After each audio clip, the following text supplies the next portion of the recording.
السلام عليكم ورحمة الله تعالى وبركاته. بسم الله والحمد لله والصلاة والسلام على أشرف خلق الله سيدنا محمد وعلى آله وصحبه أجمعين. أهلا وسهلا ومرحبا بكم أعزائي المشاهدين والمشاهدات في موضوعنا إن شاء الله، موضوعنا الدافعية، واليوم تكون هذه الحلقة الرابعة وتكملة لما تحدثنا عنه في الحلقات السابقة. وهذه الحلقة إن شاء الله راح تكون هي موجهات ونصائح عامة كيف نتغلب على الضعف الدافعية، كيف نساعد أبنائنا أنه يعني أثناء حدوث اللي هو الضعف، وأحيانا يكون الطالب عنده عدم رغبة للدراسة، وأحيانا تصل هذه المشكلة تكون مشكلة كبيرة جدا، يترك المدرسة وتؤثر على حياته ومستقبله، وهذا ما ذكرناه في أول حلقة. طيب، نصائح عامة أولا تبدأ بماذا؟ تبدأ أنه أنا كوالية أمر وأخص بهذه النصائح قد يكون أولياء الأمور والأمهات والآباء في البيت، ويمكن نوجهها لأنفسنا أولا ثم للجميع إن شاء الله يستفاد من هذه النصائح العامة. أولا تبدأ بتهيئة البيئة المحيطة. ماذا نقصد بالبيئة المحيطة؟ نقصد بها بيئة البيت، المكان اللي يذاكر فيه الطالب. أولا تكون هذه البيئة تكون خالية من المشتتات، والمشتتات كثيرة جدا، مثل يكون التلفاز، أجهزة الجوال، الآيباد وغيره.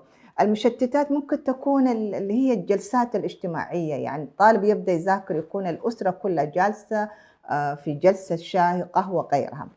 جميع المشتتات نحاول أن احنا في هذا الوقت المذاكرة نبعد عن الطالب هذه المشتتات. نقطة أخرى اللي هي توفير الاحتياجات والاحتياجات المادية، اللي هي مثلا الدفاتر، الأقلام، كل ما يعين الطالب في أنه يذاكر بطريقة منظمة، بطريقة سليمة، وتعين هذه الأشياء وعلى حسب ميولات الطفل، يعني على حسب طريقة اللي هي نظام الدراسة، يعني في الليرنينج ستايل كما يقول في التربية، كل واحد عنده نمط طريقة دراسة بشكل مختلف. فكيف أنه أهيئ هذه البيئة وهيئ يعني كل الأمور اللي تعين هذا الطالب.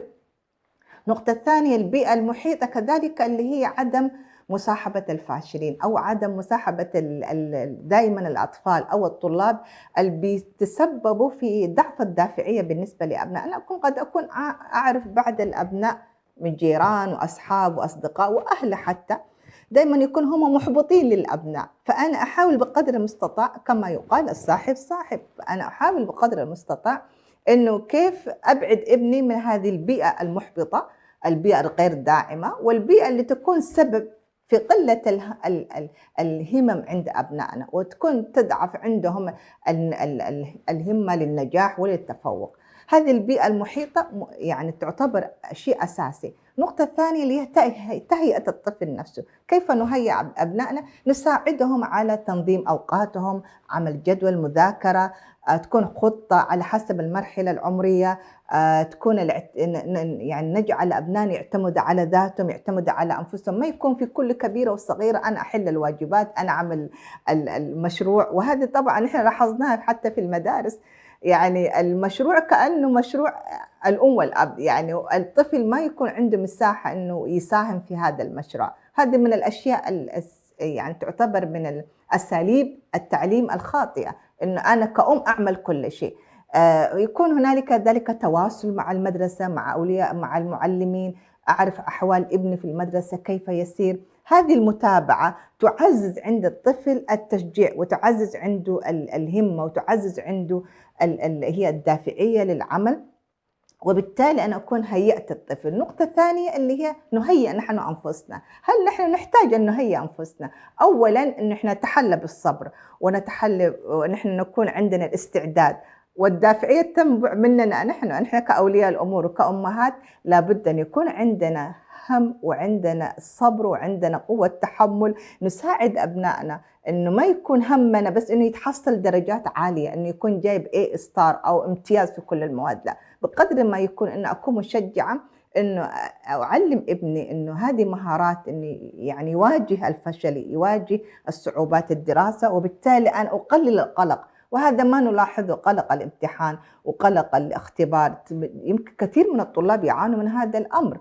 فكيف أكون أنا داعمة ومشجعة، وفي نفس الوقت إنه أعطي مساحة لابني يعتمد على نفسه، يركز على إنه هو يعتمد على نفسه، وبالتالي أنا أكون دوري كميسرة كما يقال في التربية. الآن أصبحت التربية الحديثة حتى المعلمين أصبح أدوارهم فاسيليتيتر، اللي هم ميسرين، يعني الاعتماد إن نعطي مساحة من الاعتماد على الذات.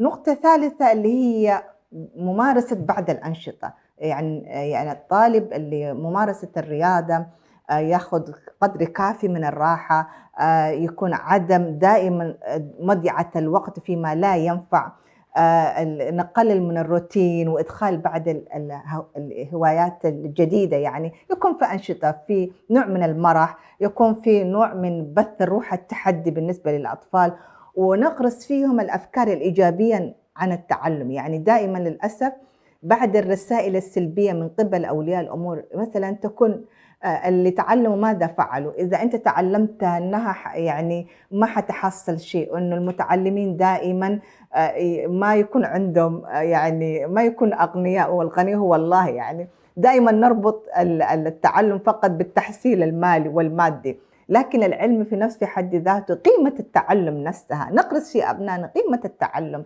أهمية العلم نفسه، وأنه هذه يعني سبحان الله، الله سبحانه وتعالى ذكر في كثير العديد من الآيات: وهل يستوي الذين يعلمون والذين لا يعلمون؟ فنقرس في أبنائنا هذه الأفكار الإيجابية، هذا الانتماء إلى التعليم وأهمية التعليم في حياتنا. تكون هذه تقريبا يعني معينات ابتداء من البيئة وانتهاء بهذه الممارسات والعادات الجيدة، واللي دائما يكون فيها أكبر يعني عنصر أساسي فيها في وقتنا الحالي، اللي هو يعني المحافظة أو تنظيم الوقت.